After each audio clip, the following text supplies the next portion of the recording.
So, most of you know that after I graduated from seminary, I wasn't really sure what I wanted to do. I didn't go to seminary specifically to be a pastor.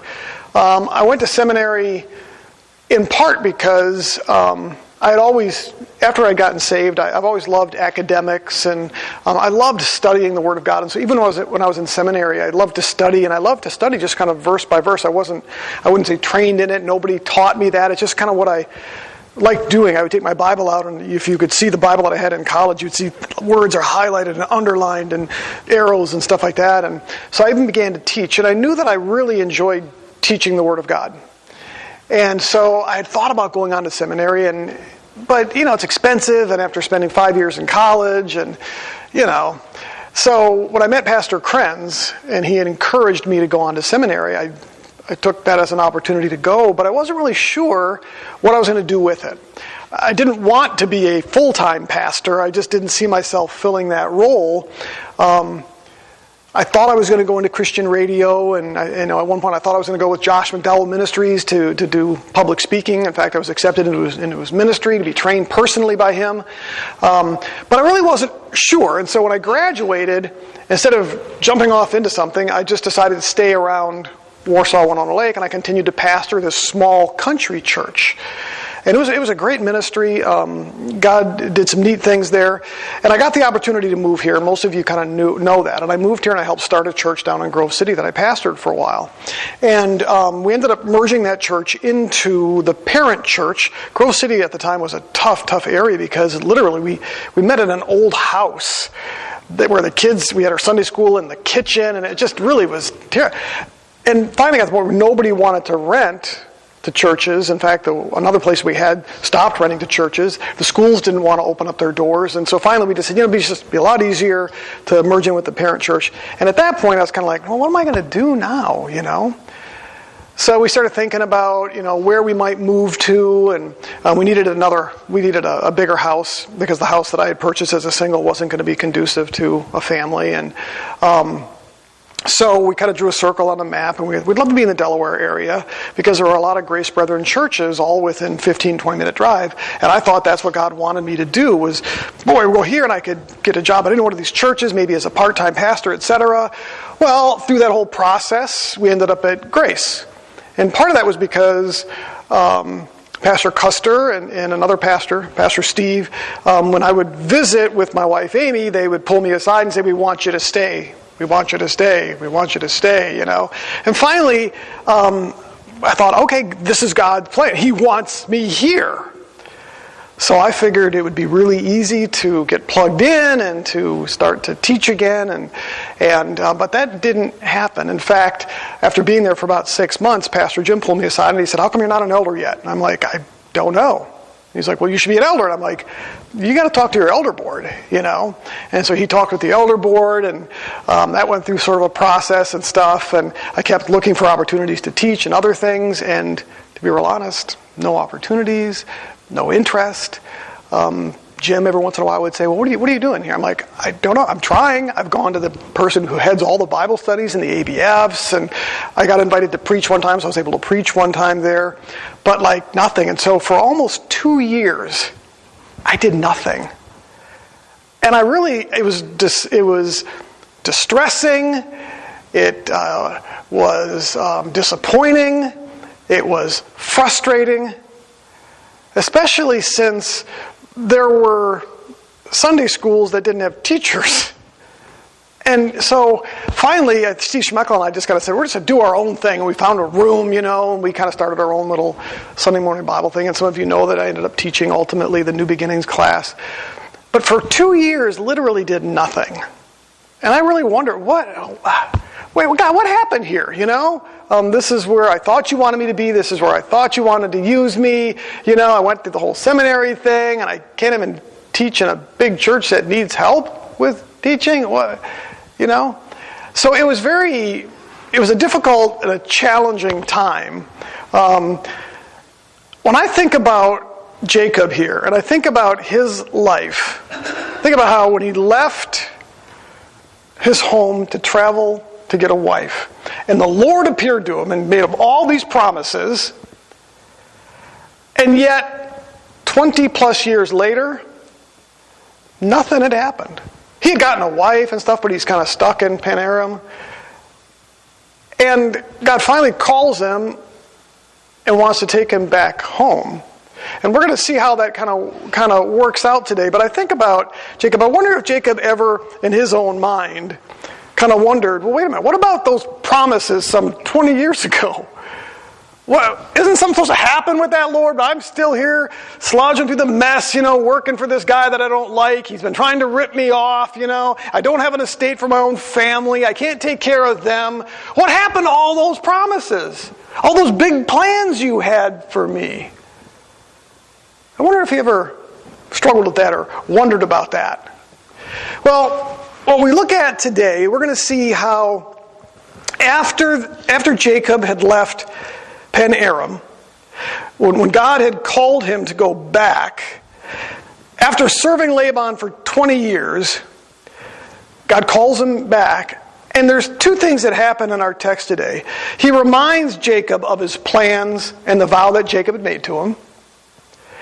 And then we see how God worked to ensure that those things that he promised would actually come about. So we see those two things in our passage today. The Lord reminding Jacob of his plan for him and the vow that he had made. And then how God had worked to protect those things, because those things look like they're in jeopardy at this point with Laban and Jacob. So we're going to go ahead and look at those two things here today. We're in chapter 31. And let me just set the table with this. After serving Laban for 20 years, God spoke to Jacob, and he told him, go back home to your family. So God is now calling Laban to leave the place that he had been for some 20 plus years to go back home. As we saw last week, as a result of Jacob's success in finally building his own estate, Laban's sons had become jealous. They had become angry with him. They had accused him of some things. Laban's face, Jacob said, was no longer friendly towards him. So God commands him to go back to his home. And he reminded him of two things when he did that. Look at verse 31, or chapter 31. We're going to look at the first few verses here. Now Jacob heard the words of Laban's son saying, Jacob has taken away all our fathers, or all that was our father's, and from what belonged to our father he has made his wealth. Jacob saw the attitude of Laban, and behold, it was not friendly toward him as it was formerly. And then you see the call of God here. So the first thing the Lord reminds him of here is found in verse 3. Then the Lord said to Jacob, return to the land of your fathers and to your relatives. And he says, I will be with you. That's a reminder of the promise that God had made to him previously. I want you to jump over to chapter 28 and keep your finger on 28, because we're going to come back here in a second. But chapter 28, if you look at verses 10 through 15, this was God's promise when he promised Jacob that he would be with him. Chapter 28, verses 10 through 15. Then Jacob departed from Beersheba and he went toward Haran.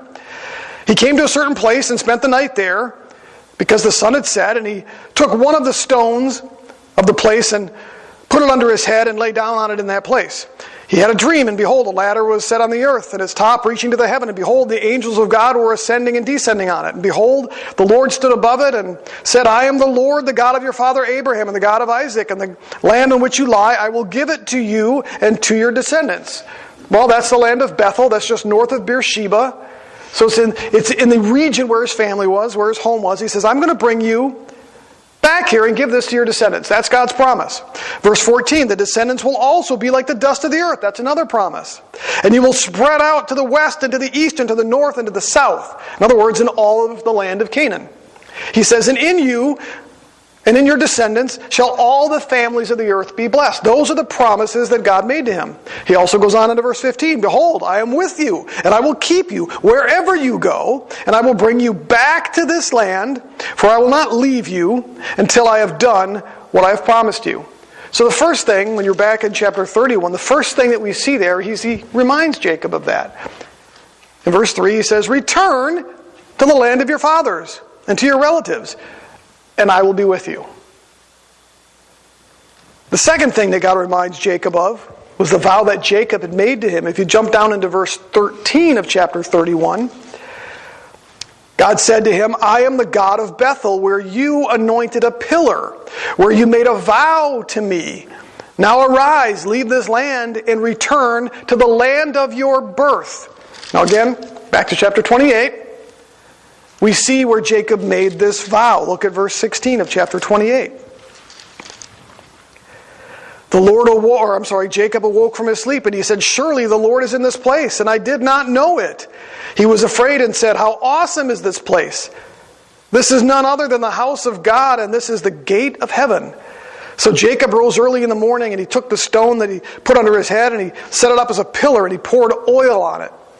He called the name of that place Bethel, which means house of God. However, previously the name of the city had been Luz.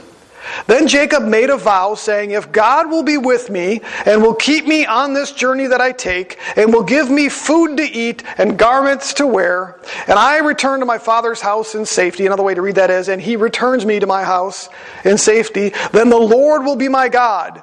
This stone which I have set up as a pillar will be God's house, and all that you give me I will surely give a tenth to you. And so Jacob makes this vow. And so what we see in chapter 31 is when God calls Abraham, go back home, he reminds him, I'll be with you. So he reminds him of his promises, and then he says, and remember the vow you made to me, which was what? That if God brings me back home, he will be my God. Now, think about this for a moment. Neither God's plan for Jacob or for the world, nor Jacob's promise could be fulfilled in Mesopotamia, where he was. Because that wasn't God's plan. And Jacob didn't vow to worship him if he kept him in Mesopotamia. And so what we really see here is that God's promises specifically involved Jacob and his descendants going back to the land of Canaan, where they would fill the land, possess the land, and as a result of that, all the families on the earth would be blessed. That's God's plan. It could not be fulfilled in Mesopotamia. That's not what God intended. Likewise, Jacob's vow was based on the promise would bring him back. So likewise, his vow could not be fulfilled in Mesopotamia either. And so that's what's at stake here. God is reminding Jacob of his plan and his vow and his role in that plan. So what does Jacob do? Look at chapter 31. Our primary text for today starts in verse 17. Chapter 31, verse 17. Then Jacob, after God had told him, go back home, then Jacob arose and he put his children and his wives upon camels, and he drove away all his livestock and his property which he had gathered, and his acquired livestock which he had gathered in Paddan Aram, to go to the land of Canaan to his father Isaac. Then when Laban had gone to shear his flock, then Rachel stole the household idols that were her father's. Then Jacob deceived Laban the Aramean by not telling him that he was fleeing. So he fled with all that he had, and he arose and crossed the Euphrates River and set his face toward the hill country of Gilead. So what does Jacob do? He obeys the Lord. The Lord says it's time to go. And Jacob was ready to leave. It had been a long time. He was facing the accusation of Laban's sons who were angry with him. Laban wasn't happy with him anymore.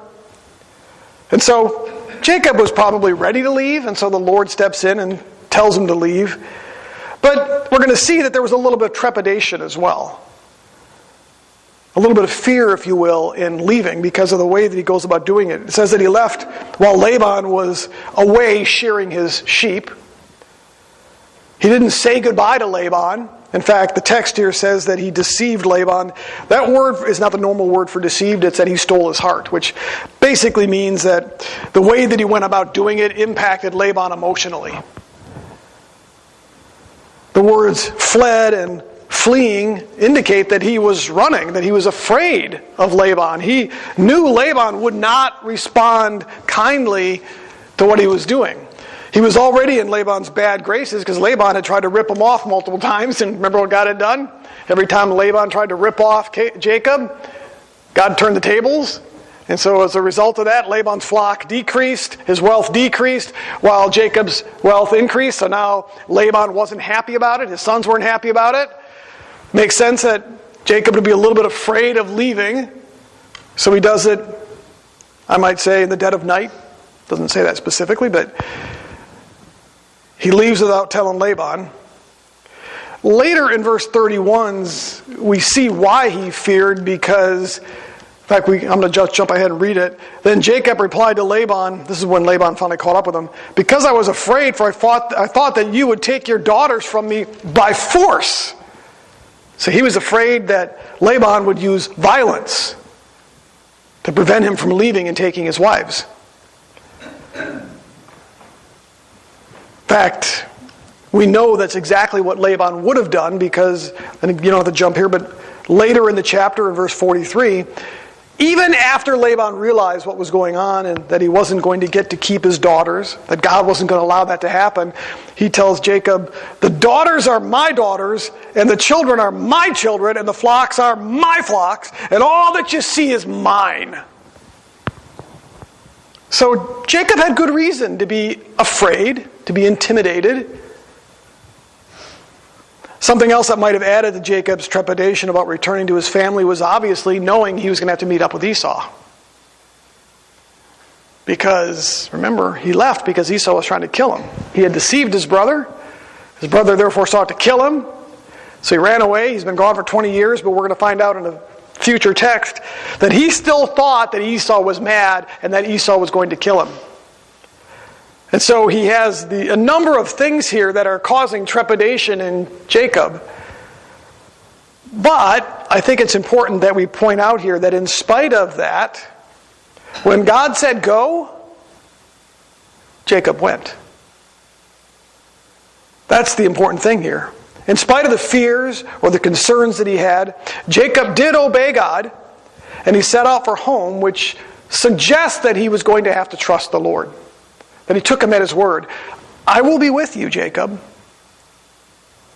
And so the first thing I want to see in this passage is that it would appear that God makes this promise to Jacob, but 20 plus years go by without fulfilling that promise.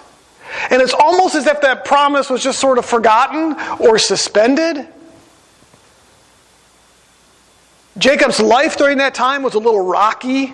You know, he was deceived. He got 2 wives instead of 1 wife. And, then the battle between the wives and the babies and being confronted by Rachel. And, and then the whole thing with, I got to start to save for my family. And that didn't go great initially because the whole process started with Laban trying to trick him. And then during that, how many years? Probably 6 years or so at least, maybe 7 years. Laban's constantly trying to rip him off, and we find out a little bit later in a later text that during that whole time, there were times where things happened to Laban's flock where Jacob had to cover the cost too of that. It was a difficult period. But God didn't forget his promise. God didn't forget his plan with Jacob. Even though it might seem like that from Jacob's perspective, that's not what happened. And so God reaches out, reminds Jacob not just of his plan, but of Jacob's vow, his role in that plan. So what's the takeaway for us? I would say it this way: since its inception, God's redemptive plan has always been accomplished through people. And his plan was to ultimately bring salvation through Christ to all the world, but it would go through Jacob. That was God's plan. And that may not stand out here, but that's exactly the way that it works. If you follow the thread of God's redemptive plan all the way through the Old Testament into the New Testament, it went through people, including Abraham, then Isaac, Jacob, Joseph, down into David, Solomon. That's the way it works. God always uses and includes people in this plan, and we see that here with Jacob. He didn't forsake Jacob. Remember what he told him was, I will not forsake you until I have accomplished what I said I would do. So even though at times it may seem like, well, I thought you wanted me as part of your plan, God. Much like me sitting up at Grace and going, well, wait a minute, Lord, what in the world? I thought the plan was I go to seminary and I teach and I use those gifts and abilities and the skills you taught me, but here I am sitting on my hands. What role do I play in all this? God didn't forget. He had a plan and an intent. Part of us being here today is part of that. It's the way God works it out. And so His redemptive plan has always been accomplished through people, and He doesn't abandon them or forsake them. Second takeaway here is that sometimes we need to be reminded of God's plan and the role that He expects us to play in it. Just like Jacob. The Lord tells him, remember what I promised you? Now go back. Remember the vow you made to me. Now go back. God blessed Jacob while he was in Mesopotamia. There's no question about that. But that wasn't His plan, just to bless Jacob there. Jacob, really by the time he gets ready to leave, he's got a pretty sizable estate. He's got a lot of animals, a lot of servants, a bunch of kids with wives, right? But that wasn't God's ultimate plan, just to bless him in Mesopotamia. The plan was to take him back to the land, because God's plan was bigger than just blessing Jacob in Padan Aram. In the same way, God blesses us here in this life, doesn't He? I was really blessed at seminary, but I don't believe that was God's ultimate plan. He moved me here to Columbus, where I met my wife, had some babies. That's not God's ultimate plan. It's part of it. I don't know where He'll take us going forward. But much like Jacob, His plan extended beyond Jacob to the earth, to the people, to the families of all the earth, right? Think about that in a moment for us. God blesses us wherever we're at. We're here and now. And that's part of His bigger plan. But it isn't His bigger plan. Does that make sense? That's not where it all ends. A lot of times as Christians, we kind of get stuck. And we live in this life, and we enjoy the place we're at. Much like Jacob was in Padan Aram. I wonder if the sons of Laban hadn't come to him and whined and complained. If Laban hadn't gotten upset and lost his friendly face, would Jacob have been comfortable staying in Padan Aram? It's interesting because we're going to see in a couple of weeks. I worked on this week. I texted Dustin and said this was a great week of study for me because I was studying Jacob's time in Shechem. Because the goal was always to get him back to Shechem, or back to his family. But as soon as Jacob crossed over in the land of Canaan, it's like he went, oh, I'm home. He wasn't home yet. So he lived in Shechem for 20 years, a Hittite city, and there are some major consequences as a result of that. He got comfortable living in Shechem. And that wasn't God's intent or God's plan. And sometimes as Christians, we're kind of like that. Especially when we get to a place where we're not really sure, wait a minute, God, I thought your plan was something different, but now I'm here and I don't know exactly what your purpose and plan is for me here. And then we have a tendency, I think, sometimes to become a little bit comfortable right then and there. And God has to remind us, that's not my purpose, that's not my plan, there's something else. And oftentimes for us believers, it goes beyond just enjoying where we're at here and now. God's purpose and plan has always been to bless the families of the earth. And sometimes I think we as Christians forget that. We get caught up in building our earthly treasures and other things here. We forget that, no, wait a minute. It isn't just about that. It goes beyond that. And God has to remind us of our commitment to Him, much like He did Jacob. Remember, Jacob, I need you to go back, as my plan is back there. And oh, by the way, you made a commitment to me so that when you get back there, we can fulfill this. And so God had to remind Jacob of both of those things. Maybe it was because Jacob needed to be reminded of those things. Now, as we look at the rest of this chapter, what we're going to see here is that God acted to ensure the success of that. So it wasn't just enough for God to remind him of his purpose and plan for Jacob. It wasn't just enough for God to remind Jacob of the commitment, the vow that he had made to him, that yeah, I'll come back here to my family and I will make you my God. That wasn't enough, because God now demonstrated to him, through a series of things we're going to see here, that he would ensure the success of his plan. The first way we see God do this was by warning Laban not to threaten or mistreat Jacob. Look at what happens in verses 22 through 35. It's a big chunk, but chapter 31. Because Laban obviously isn't happy. He comes home to discover that Jacob is gone with his wives and and it would have been Laban's grandchildren and all of his stuff. And look at what happens. When it was told Laban on the third day that Jacob had fled, that he took his kinsman with him and pursued him a distance of 7 days' journey, and he overtook him in the hill country of Gilead. God came to Laban the Aramean in a dream of the night and said to him, "Be careful that you do not speak to Jacob either good or bad." Laban caught up with Jacob. Now Jacob had pitched his tent in the hill country, and Laban and his kinsmen camped in the hill country of Gilead. Then Laban said to Jacob, "What have you done by deceiving me and carrying away my daughters like captives of the sword? Why did you flee secretly and deceive me, and did not tell me, so that I might have sent you away with joy and with songs, with timbrel and with lyre, and did not allow me to kiss my sons and my daughters?" He's talking about his grandkids there primarily. His daughters, obviously his daughters, but the sons is probably a reference to his grandkids.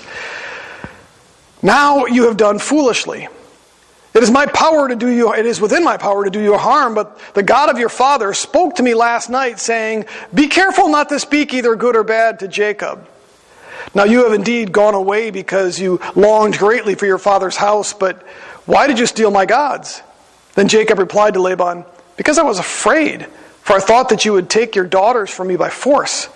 The one with whom you find your gods shall not live in the presence of our kinsmen. Point out what is yours among my belongings and take it for yourself." For Jacob did not know that Rachel had stolen them. So Laban went into Jacob's tent and into Leah's tent and into the tent of the two maids, but he did not find them. Then he went out of Leah's tent and entered Rachel's tent. Now Rachel had taken the household idols and put them in the camel's saddle, and she sat on them. And Laban felt through the tent, but he did not find them. So he said to her, "Let not my lord be angry, and that I cannot rise before you," meaning get off the horse, "for the manner of women is upon me."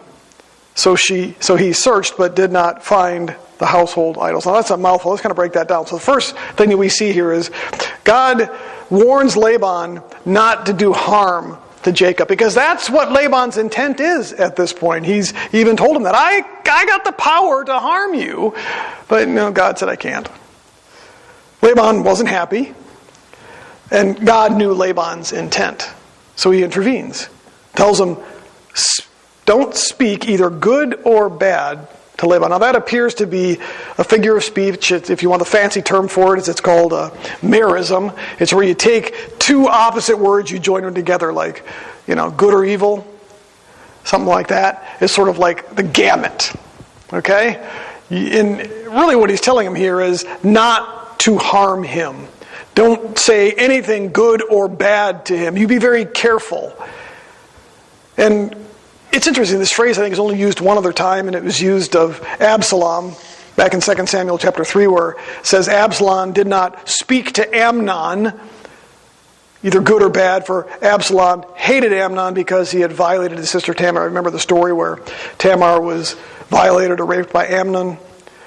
Absalom obviously is irritated and frustrated and angry and enraged about it, but it says that he spoke neither good nor bad to Amnon. I mean, he didn't bring him harm. And so that's really what's going on here. So God warns him, you better not do anything to harm David. Now, Laban did accuse Jacob of a couple of things here. God didn't say that he couldn't talk to him. Couldn't bring harm to him, though.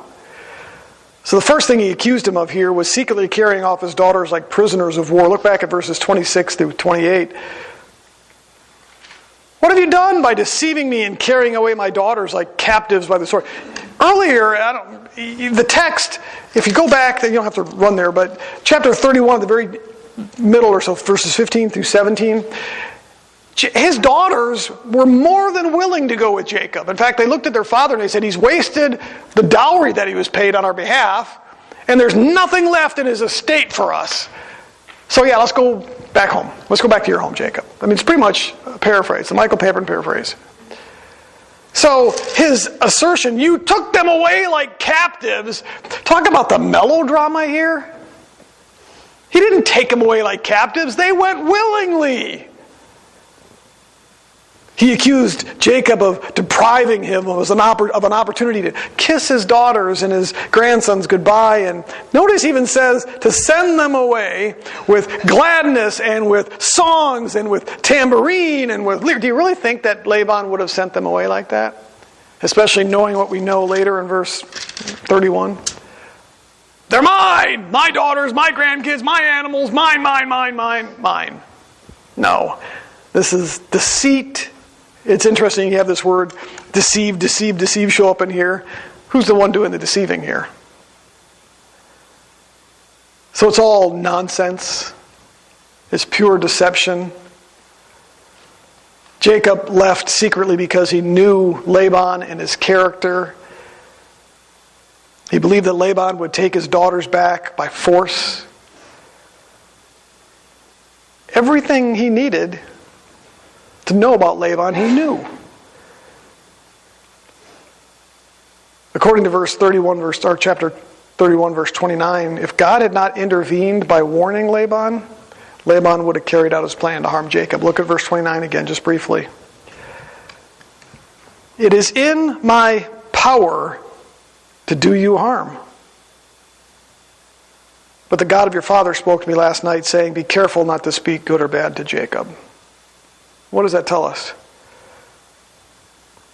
Laban would have hurt him, given the opportunity. And the only reason he didn't was because God intervened. And why did God intervene? Protecting his purpose, protecting his plan. The second thing that Laban accused Jacob of was stealing his gods. This is kind of a weird part of the text. There are just times where you get some weird stuff going on here. But look at verse 30. Now you have indeed gone away because you longed greatly for your father's house, but why did you steal my gods? He was referring to the teraphim. Back in verse 19, it says that Rachel took the teraphim. When Laban had gone to shear his flock, then Rachel stole the household idols, the teraphim, that were her father's. Now, it's not really clear what those were.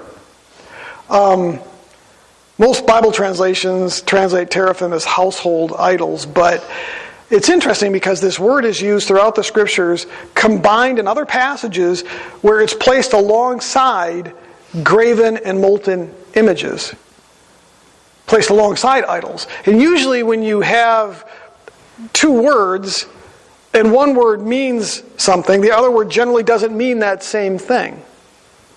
So, maybe a little bit confusing here, but it's unlikely that teraphim were specifically household idols. Because again, those were something different. According to Hosea chapter 3, verse 4, and Zechariah chapter 10, verse 2, teraphim were used in forms of divination. They were to learn oracles, if you will, from the gods. And so, if you remember, back in chapter 30, Laban said that he had divined something about how God had blessed him through Jacob. He says that I've learned through divination that God has blessed me. It's likely that these teraphim were what Laban used to get information from God. It's a way that, think about it, even in the Old Testament they would cast lots to determine what God's will was. And it appears that that's really what was happening here. And so that then begs the question, why did Rachel steal them from her father? One speculation is that the reason she stole them from her father was because she didn't want her father divining where they were and how to find them. Again, partly speculation. But regardless, whatever these were, they were used in some cultic practice to divine God's will, and so it likely would have been that he got home, he knew that they were gone, he went to get his teraphim to divine, where did they go, how do I find them, discovered they weren't there, so now he sets out and takes him 7 days to track down Jacob. And so he's not happy about these teraphim being taken by who he thinks ultimately is Jacob here. But we find out in verse 32 that Jacob was totally oblivious to it. Verse 32, the one with whom you find your gods shall not live, that's the teraphim again, your teraphim shall not live. In the presence of our kinsmen, point out what is yours among my belongings and take it for yourself. And then it tells us, for Jacob did not know that Rachel had stolen them.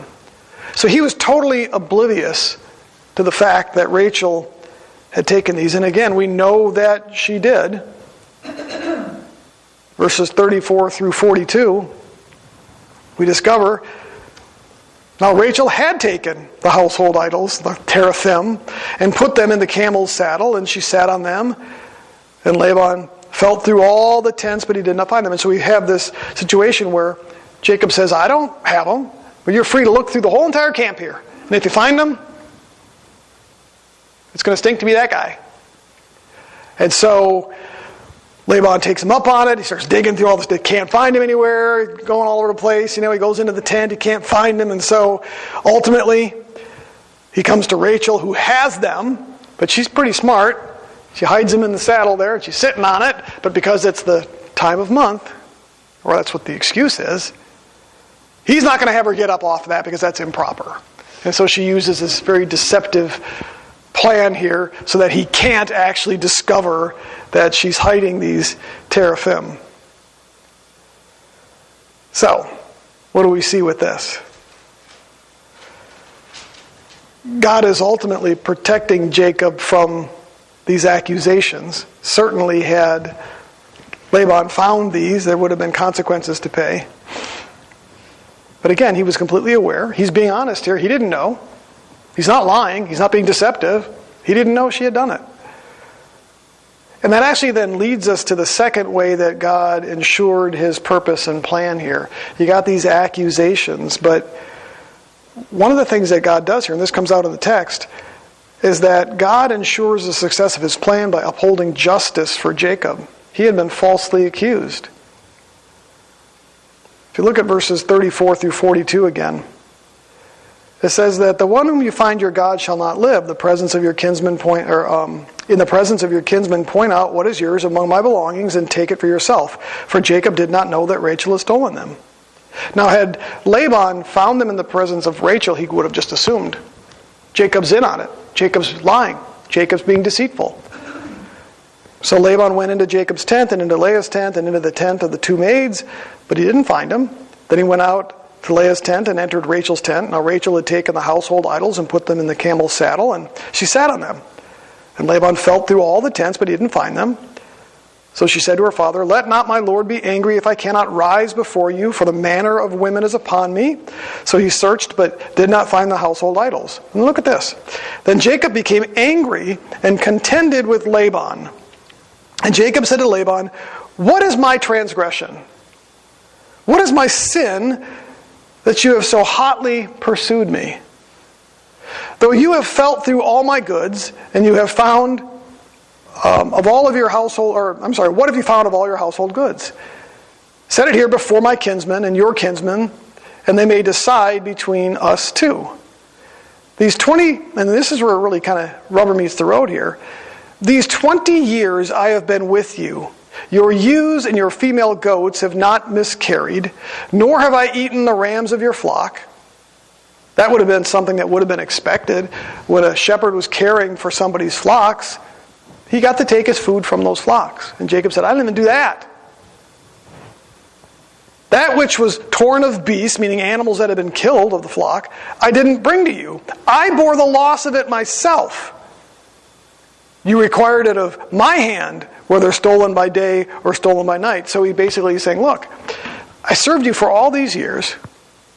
I suffered loss because of you, because even when your sheep were killed or were stolen, I didn't come to you and say, look, I covered it myself.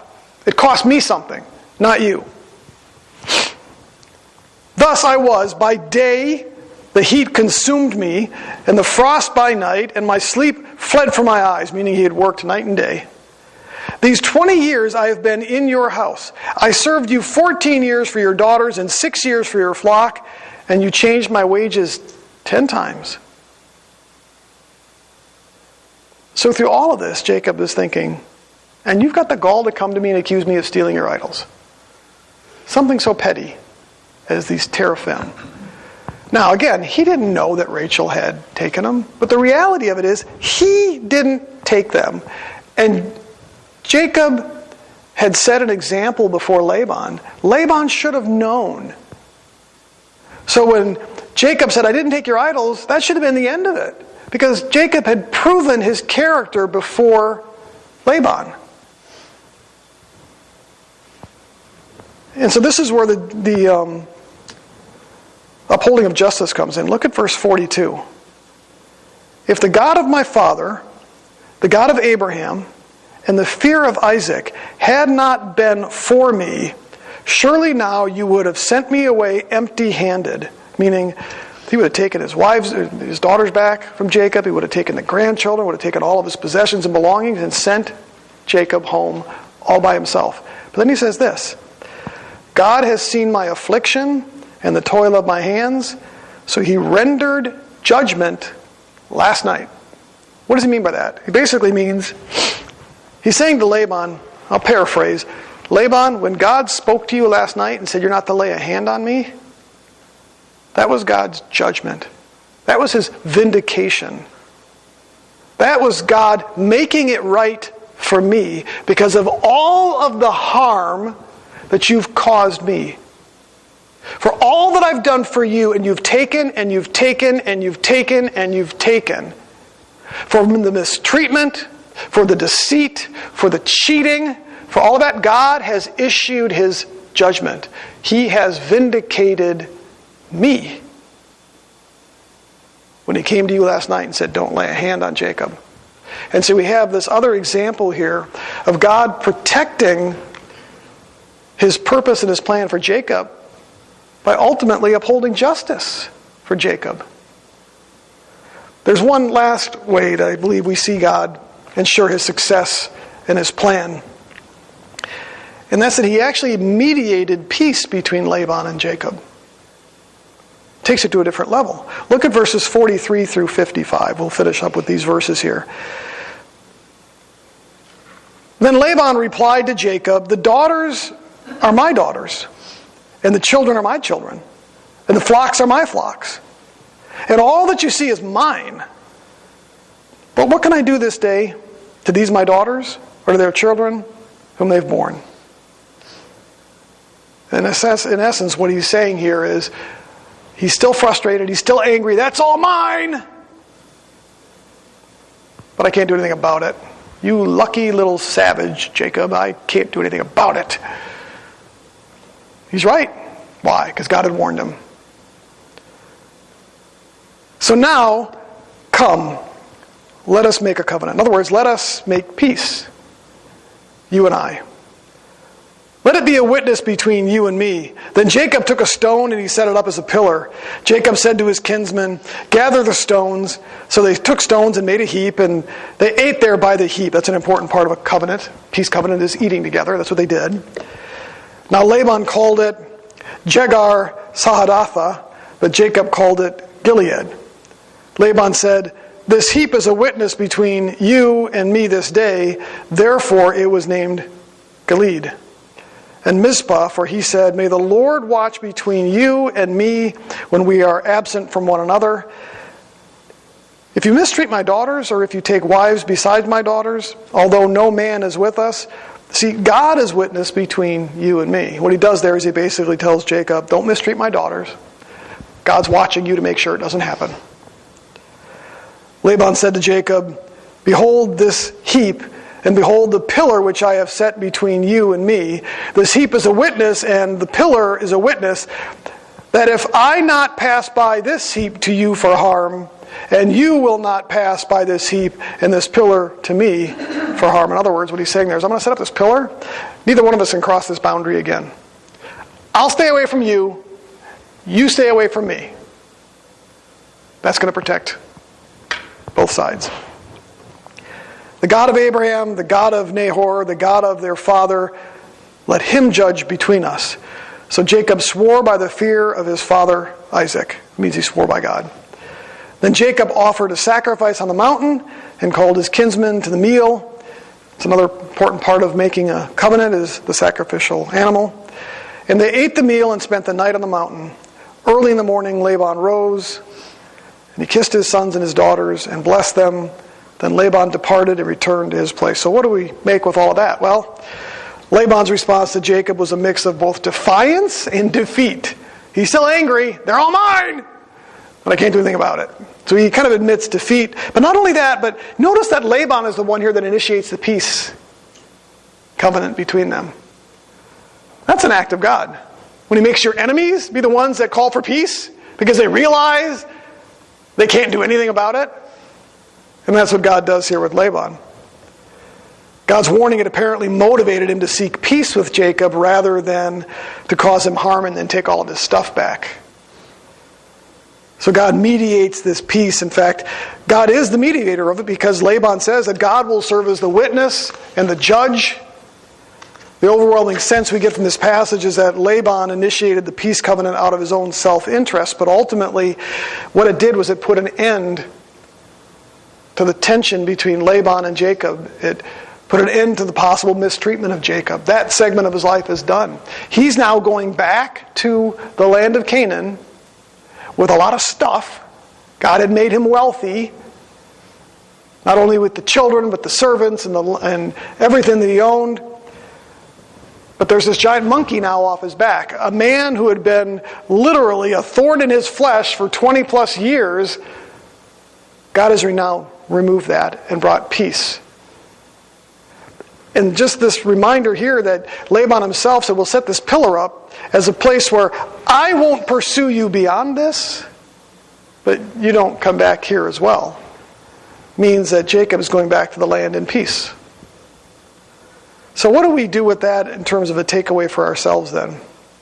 I think all of this is a perfect example of what the Bible tells us in Romans 8:28, which is that God causes all things to work together for good for those who love him, but also those who are called according to his purpose. Now, we've mentioned that quite a bit as we've been through our study here in the last few weeks because we see how God is doing that with Jacob. Remember, he reminded Jacob of his plan and Jacob's vow to him at the very beginning of this because he was stuck in Pan Aram for 20 plus years. Where was God's purpose and plan? And so he reminds him of that because God is working all things together for good, his purpose and his plan. Not just for Jacob, who he promised to bless in the land, but also for all of mankind. That's God's purpose, that's God's plan, and he works out all things according to good for those who are called according to his purpose. Jacob had been called according to God's purpose. But have we not been as well? Why are you and I saved? Was it just to save us? Or does God have a purpose and a plan beyond that? I would argue that there's something beyond that. God could have sucked each one of us up with a giant Hoover when he saved us. If his only purpose was, I'm going to bless you, then it could have all just ended with him saying, live on the land, be fat, be happy, here's your check, live large. But he didn't. Because he called us according to his purpose, not our purpose, his purpose. Jesus reminds us of what that is in the Great Commission. Go therefore. Notice, if you got into the language there, it says not go as a command, but it says as you are going, as you're living this life, in the blessings that I've given to you, as you are going, make disciples by baptizing and teaching God's purpose. And he works out good for us as he works us towards his purpose and plan. And we have to keep that in mind. And we see that here with Jacob. God's purpose and plan, yes, he wants to bless us. And sometimes we get a little stuck. find ourselves in a place where we're like, oh my God, I thought your plan was, but why am I here? What, like I said, I spent 2 years twiddling my thumbs, and I don't like to twiddle my thumbs. There's a part of me that feels burdened to teach. I feel guilty if I wouldn't. But I also derive a tremendous amount of pleasure from it. So there's a selfish motive. So sitting 2 years at Grace, getting frustrated, part of that was, I just miss doing it. But part of it was I felt like, God, I thought you sent me there for a reason and a purpose. What was behind all this? If I'm just going to sit here and twiddle my thumbs, why? What's the value in that? What's the purpose in that? God reminds us He's got a purpose and a plan. There may be a little valley here and there. There may be 20 years in Pan Aram like Jacob, but God did not forget about His purpose and plan.